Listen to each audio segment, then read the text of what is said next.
they're really just relying on secondhand information and reinterpreting it as their own.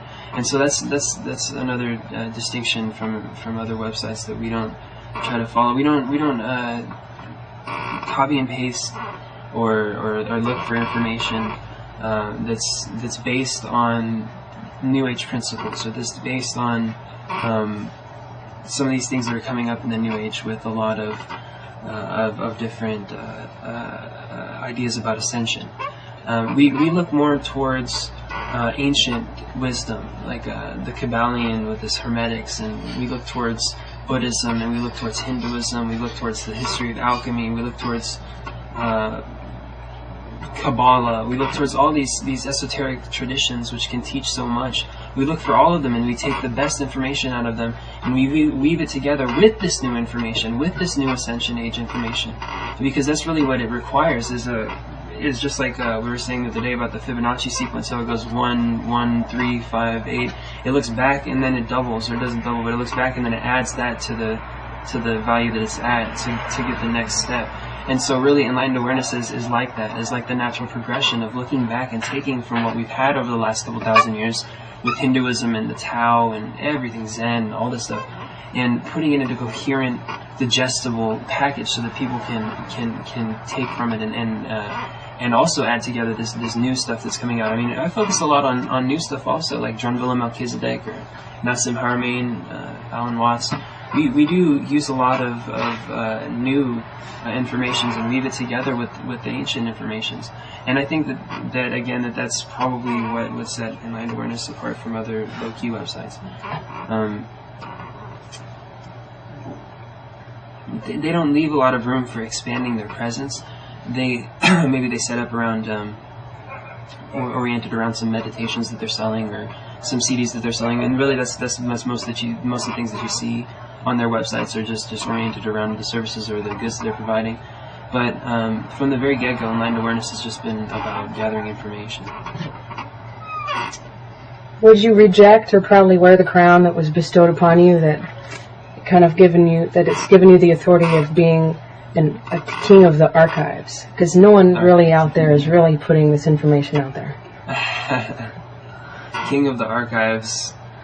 I'll take that one. That's a pretty humble title, King of the Archives, like a librarian. Sure, I love to read. I love to look through all this stuff. I love to study the ancient traditions because there's so much wisdom there.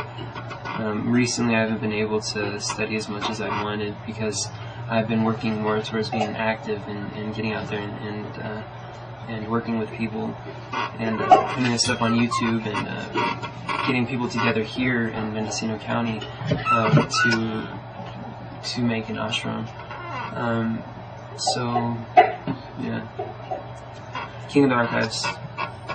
Do you think when people are grouping together online and then they meet to form something, whether it's on development land, if they're creating an ashram or a community or something sustainable, do you see a lot of that continuing in the future? Not only continuing, but growing exponentially until the entire planet is one global village. How do you see marijuana? I see marijuana heavily involved in that global village. That global village will be filled with hemp fibers and filled with hairy people smoking weed. Describe the typical normal person that ventures on a journey for self-discovery and finally activates their pineal gland. Describe the challenges that they face. Yeah, that's basically been my entire quest, is to describe to people the challenges that they face and reactivating themselves and helping them to get over those old habits. Samskaras are the number one problem that you are facing if you're looking to activate the pineal gland. You have to attain mental stillness, and mental stillness really is meaning that you are resting inside of the Creator. You're resting inside of the inner self, instead of resting inside of these samskaras, which are these mental illusions, these personalities, these identities that we've become associated with over time, through thinking a certain way for so long, and it builds up these samskaras which prevent us from being reborn again anew in each moment. There's nothing wrong with retaining memory, but the problem is retaining the right memory. So instead of looking to add things onto yourself when you're doing this quest, you really need to be looking to take things away from yourself and to restore what's always been there, and to begin to vibrate which was always there, and to begin to restore harmony with what you always have. And that doesn't really require any new techniques or anything, but you said describe the process that they have also. Mm-hmm. Well, the process, in order to describe the process, you really have to begin with how people came into this world. And we came into this world with our parents over our shoulders, snapping at us every 5 seconds. I was in the parking lot of Safeway or something a little while ago, and I was looking out the window, and this kid was like walking around, and his dad was just snapping his fingers in his face, come here, do this, do. And I remember like my dad used to do the same thing with me when I was a kid, and I hated it.